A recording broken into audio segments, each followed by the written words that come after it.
Je suis Samy Audin et je suis aux anges de vous annoncer que j'ai ouvert un cœur du quartier latin, la galerie Chérubin Paris.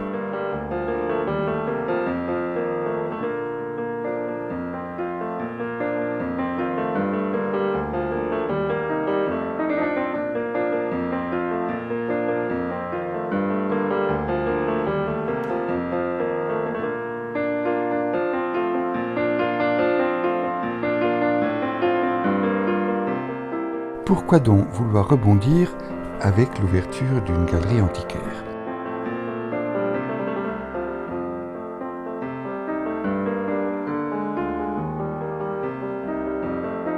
Eh bien parce que je souhaite, au cœur de ce beau quartier latin, de vous inspirer par ces objets d'hier et d'aujourd'hui qui rendent un hommage à la beauté intemporelle des enfants.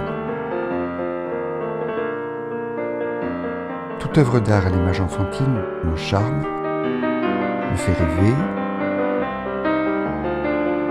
m'interpelle.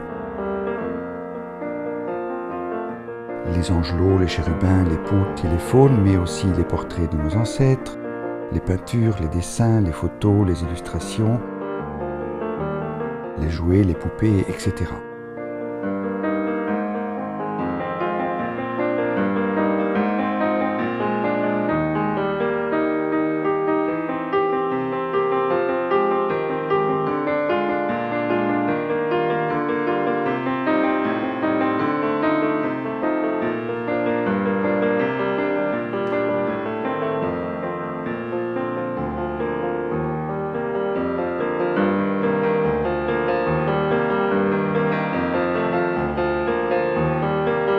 Tout objet d'art à l'image enfantine est ici le bienvenu, tout comme leurs très nombreux amateurs, d'où qu'ils viennent.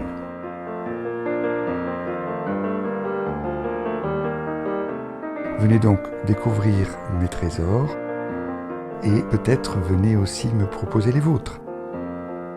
Car Chérubin Paris est d'abord un état d'esprit.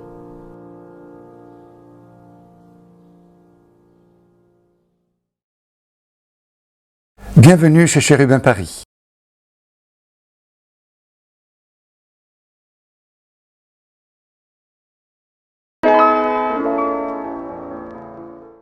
Un de mes sujets de prédilection, ce sont les poupées de la semaine de Suzette. En 1905, au moment de la séparation de l'Église et de l'État, l'éditeur Henri Gauthier a lancé une nouvelle revue qui se destinait aux petites filles plutôt des milieux d'obédience catholique et qui se sont inscrits dans une tradition de journaux et de périodiques destinés aux enfants qui était bien ancrée dans le 19e siècle. Ce qui explique que l'esprit de la semaine de Suzette, quand elle est apparue sur le marché, était un petit peu rétro déjà à l'époque. Néanmoins, ce nouveau magazine connut un succès exponentiel, surtout grâce à la popularité de la poupée que le magazine a distribuée et qui s'appelait Bleuette. Bleuette est donc né dans les pages du tout premier numéro de la semaine de Suzette le 2 février 1905 et a perduré jusqu'en 1960 lorsque le magazine s'est arrêté, au profit d'ailleurs du journal de Mickey. Or, nous avons la chance à Chérubin d'avoir acquis récemment une très belle collection de poupées de la semaine de Suzette, non seulement Bleuette, mais également Bambino, Rosette, beaucoup de vêtements qui leur sont destinés et qui couvrent les deux garde-robes qui ont été faites spécialement pour ces poupées. D'une part, les petites filles apprenaient à coudre à travers leur magazine. Il y avait bien sûr des patrons qui paraissaient toutes les semaines et que les petites filles étaient censées utiliser pour habiller au mieux leurs poupées. Mais très vite, les éditeurs ont senti qu'il y avait un potentiel pour développer une gamme de prêt-à-porter destinée aux mêmes poupées. Et Gauthier-Langros, qui entre-temps était devenue la société Gauthier-Langros, a lancé des gammes de prêt-à-porter 2 fois par an, comme dans la haute couture. Et ces vêtements sont aujourd'hui fortement plébiscités par les collectionneurs avertis. Or, la garde-robe de Bleuette compte plus de 1000 tenues différentes. Et c'est ce qui fait la richesse de cette poupée de collection, qui continue non seulement d'intéresser les Françaises qui ont des souvenirs d'enfance liés à ce magazine, mais également les collectionneurs du monde entier qui s'intéressent à l'histoire de la mode et qui trouve chez Bleuette la poupée idéale pour recréer des scènes de vie, bien sûr très virtuelles, très imaginaires, mais qui visiblement intéressent beaucoup l'auditoire à l'étranger, notamment aux États-Unis. Il y a même des clubs qui se consacrent à la collection de la poupée Bleuette. Donc nous serions ravis de vous voir rue de l'Odéon pour que je vous montre tous ces trésors de notre temps, non seulement les poupées, mais également les publications pour les personnes qui n'auraient pas complété encore leur collection de Semaines de Suzette, tout comme les autres petites revues que Gauthier Langros éditait pour les vacances d'été des petites filles qui lisaient le magazine. Il y avait eu d'abord les vacances de Suzette, ensuite c'était Suzette en vacances, et ensuite encore c'était le livre de Suzette. Or, toutes ces publications, nous en dispersons une collection quasiment complète. Donc, venez nous voir et nous serons ravis de vous montrer les poupées de la Semaine de Suzette disponibles en ce moment. Le domaine des poupées de papier à découper est une autre des prédilections de Chérubin Paris.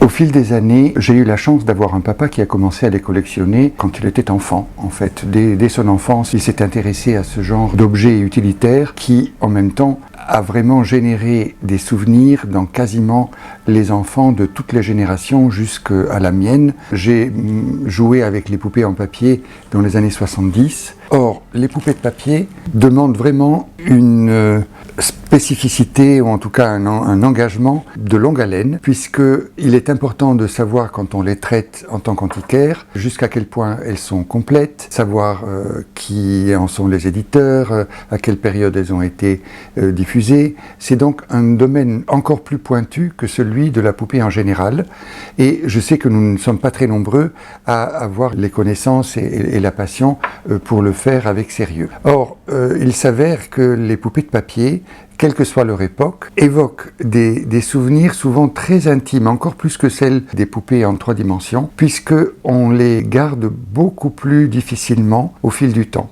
C'est curieux, comme parmi les choses qu'on sacrifie, les poupées de papier arrivent en premier, c'est des choses bien plus fragiles, et il est donc exceptionnel de trouver des objets de cette sorte conservés en très bel état, quelle que soit leur époque. Sur cette table, nous avons présenté comme ça un échantillon très succinct de la variété de types de poupées de papier que l'on peut collectionner aujourd'hui, à partir de celles de l'époque victorienne, qui sont très reconnaissables. Celle-ci, c'est une Raphaël Tack des années 1890. Vous en avez ensuite de la même époque et du même éditeur qui sont à plat, d'autres d'édition américaine, juste vers 1910. Puis au fil des décennies, on voit que chaque pays en a imprimé, diffusé d'ailleurs par des biais très différents, que ce soit des magazines enfantins qui les distribuaient, ou que ce soit dans les librairies, ou simplement chez le petit marchand du coin qui les utilisait comme argument publicitaire.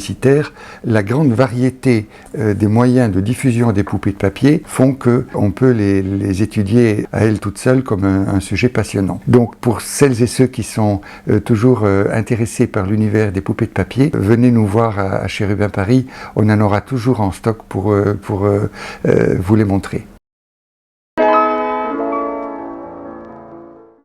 Les Kinderbringer sont des sujets en porcelaine fabriqués en Allemagne durant la deuxième moitié du XIXe siècle. En tout cas pour ceux qui sont présentés sur cette table, ils datent entre 1850 et 1880. Or, ces objets de décoration servaient dans le cadre des objets offerts pour souhaiter la fertilité aux jeunes couples. Curieusement, la plupart de ces Kinderbringer sont en fait des personnages masculins, pour la plupart caricaturaux, comme notamment ce personnage au milieu, qui est presque ressemblant à un polichinelle, alors qu'il n'a pas la bosse à l'arrière, mais c'est un personnage très fort en caractère. Les autres, il y a un clown, il y a des personnages vêtus dans des costumes plutôt d'inspiration médiévale, ce qui les rend absolument hors du temps.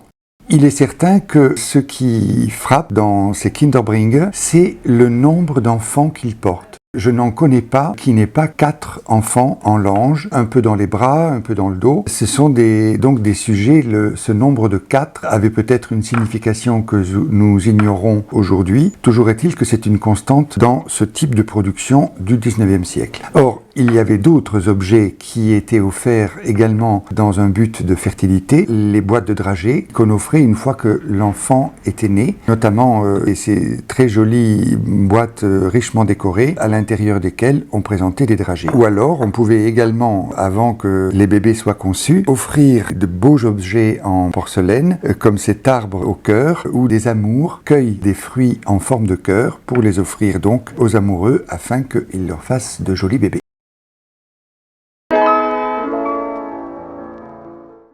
Les portraits d'enfants sont un autre domaine dans lequel Cherubin-Paris se spécialise. Il est certain que l'esthétisme que dégagent les portraits, surtout des enfants du 19e, début 20e siècle, vont de pair avec l'esthétisme des poupées qui leur ont appartenu. Je trouve donc intéressant, en tant que collectionneur de poupées au départ, de présenter des objets de ma collection dans un intérieur qui est décoré avec des portraits d'enfants. Idéalement des portraits d'enfants qui ont des jouets autour d'eux ou qui sont en train de jouer avec leurs poupées. Le portrait qu'on voit ici derrière moi est l'œuvre d'un peintre autrichien qui s'était spécialisé dans la peinture de la moyenne classe haute, donc c'était plutôt la bourgeoisie autrichienne de l'époque qui était représentée. Il est daté de 1885, donc les 2 enfants qu'on voit représentés sont tout à fait le modèle qui a servi également aux créateurs de poupées de cette même génération.